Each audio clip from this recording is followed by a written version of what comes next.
Hello students, welcome back to online classes and we were discussing about the water, the precious resource and last video में हमने बात करी थी uneven rainfall के बारे में और उसकी एक्टिविटी का एक मैप दिया हुआ है आपकी बुक में जिसमें आपको जो एनुअल रेनफॉल है इंडिया में उसको शो किया गया है और आपको एक्टिविटी के अकॉर्डिंग यहाँ पर उस प्लेस को लोकेट करना है या पॉइंट आउट करना है जहाँ पर आप रहते हो और आपको ये फाइंड करना है is there quite sufficient rainfall और नॉट, कि आप जहाँ रह रहे हो वहाँ पे सफिशिएंट रेनफॉल हो या नहीं है। यहाँ पर एक स्केल गिवन है जिसमें आपको जो सिंबल्स गिवन है या कलर शो कर रखे हैं। देखिए जहाँ पर ब्लैक एकदम डार्क ब्लैक है वहाँ पर जो रेनफॉल हो रही है वो है अबव 400 एंड थोड़ा सा हल्का कलर है तो वहाँ पे जो रेनफॉल हो रही है वो है 200 to 400 के बीच में। और इस तरीके से एकदम जहाँ वाइट है वहाँ पर 0 to 20 सेंटीमीटर रेनफॉल हो रही है। तो आप पॉइंट आउट करो और देखो कि आपके यहाँ पर कितनी रेनफॉल होती है और थ्रू आउट द ईयर किस तरीके से होता है। ठीक है, आज हम बात करेंगे वाटर मैनेजमेंट की and to reduce the depletion of water table को डिप्लेशन होने से बचाने के लिए या जो ग्राउंड वाटर है उसका लेवल और नीचे जाने से बचाने के लिए हमें जो वाटर है उसका मैनेजमेंट करना होता है। और मैनेजमेंट हम किस तरीके से करेंगे, सबसे अच्छा उसका एक मेथड है या सबसे अच्छा तरीका है कि हम जो रेन वाटर है उसको हार्वेस्ट करें, रेन वाटर को हम प्रिजर्व करें। क्योंकि देखिए बहुत सा रेन वाटर जो होता है वो थ्रू द रिवर्स, ड्रेन्स और लेक्स वो बहता हुआ फ्लो होता हुआ चला जाता है। क्योंकि वो एब्जॉर्ब नहीं होता है because of the increasing in construction work. Ground water जो रेन वाटर जो होता है वो एब्जॉर्ब नहीं हो पाता है क्योंकि बहुत सी रोड्स बन गई हैं, फैक्ट्रीज डेवलप हो गई हैं।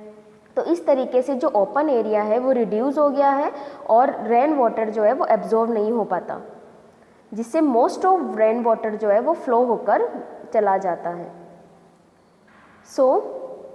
सबसे अच्छा वाटर को मैनेज करने का तरीका है रेन वाटर हार्वेस्टिंग, जिसके बारे में आपने कई बार अपने स्कूल में एग्जीबिशंस में मॉडल्स प्रिपेयर करे हैं कि किस तरीके से हम रेन वाटर जो होता है उसको हम प्रिजर्व कर सकते हैं, स्टोर कर सकते हैं और मैनेज कर सकते हैं। मिसमैनेजमेंट और वेस्टेज में take place at the level of individuals also. जितना वाटर का जो वेस्टेज होता है, मिसमैनेजमेंट होता है, वो इंडिविजुअली भी बहुत ज़्यादा होता है।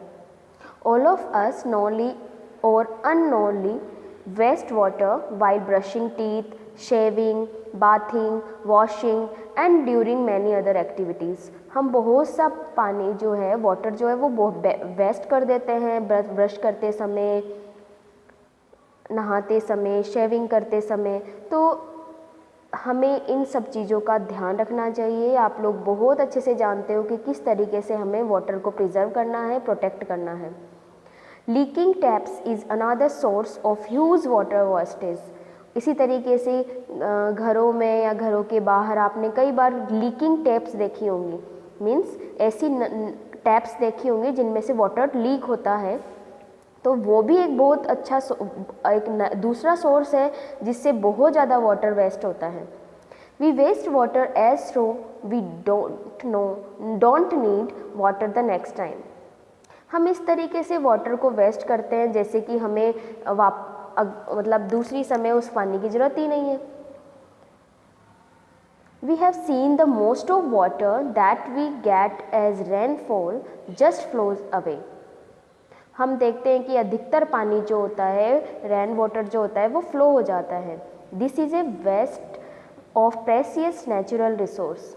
और ये भी एक हमारा जो प्रेसियस नेचुरल रिसोर्स है रेन, वो उसको भी हम प्रिजर्व नहीं कर पाते हैं, और वो उससे भी वाटर जो है वेस्ट हो जाता है। The rain water can be use to recharge the ground water, क्योंकि हमारे पास में ये अकेला ही सोर्स है, ये एक ही सोर्स है रेन वाटर, जिससे ग्राउंड वाटर का लेवल बढ़ता है। This is referred to as water harvesting और रेन वाटर हार्वेस्टिंग। और इस तरीके से रेन वाटर को कलेक्ट करना, उसको प्रिजर्व करने का जो तरीका है, उसे हम क्या बोलते हैं? Rain water harvesting. इसके बारे में आपने अपनी प्रीवियस क्लासेस में बहुत अच्छे से पढ़ा है। और आजकल जो हमारे घर बनाए जाते हैं, कंस्ट्रक्शन कराए जाते हैं, तो वहाँ पर रेन वाटर हार्वेस्टिंग सेट किया जाता है, यानी इसका पूरा सिस्टम सेट किया जाता है। We have at many places in India an age old practice of water storage and water recharge like bawdis. हम लोगों ने देखा होगा कि अपने यहाँ पर भी देखा होगा, और भी कई जगह आप घूमे होंगे तो आपने वहाँ पर बावड़ीज़ देखी होंगी। बावड़ीज़ क्या होती है? अपने यहाँ पर भी बहुत सी हैं। ये ऐसे वाटर को स्टोर करने का एक प्लेस बनाया जाता है, जिसमें गड्ढा खोदकर उसको गहरा करके उसके चारों तरफ में स्टेप्स लगा दी जाती, सीढ़ियाँ लगा दी जाती हैं, ठीक है। और जितना भी बारिश का पानी होता है वो बहता हुआ इस बावड़ी में आके इकट्ठा हो जाता है। और ये बहुत सालों मतलब बहुत पुराने समय से ये बावड़ीज़ बनाई गई है, और only for the water storage, पानी को स्टोर करने के लिए। Bawdis was the traditional way of collecting water, और ये एक ट्रेडिशनल वे भी है जिससे पानी को कलेक्ट किया जाता है। With time the bawdis fell into disuse and garbage started piling in this reservoirs. लेकिन जैसे जैसे समय बीता, बावड़ीज़ जो होती है उसको डिसयूज़ किया जाने लगा, और जो गार्बेज होता है उसमें डाल दिया जाने लगा, जिससे ये रिजर्वर्स जो होते हैं वो खराब हो गए हैं। However, because of the acute water shortage, people in this area have had to rethink. The Bawadis are being revived. Today, the situation is that in spite of scanty rains, these places are managing their water needs well. धीरे धीरे जैसे जैसे लोगों ने बावड़ीज़ में garbage डालना शुरू किया, तो उससे क्या हुआ? वाटर शॉर्टेज की प्रॉब्लम बढ़ गई, और लोगों को अब सोचना होगा कि किस तरीके से हम इसको मैनेज करें, साथ साथ में किस तरीके से हम बावड़ीज़ को वापस से रिवाइव करें।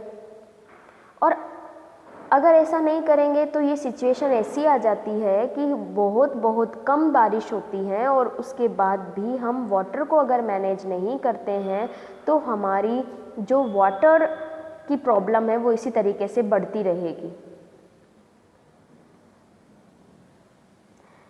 A farmer using water in the field can also use water economically.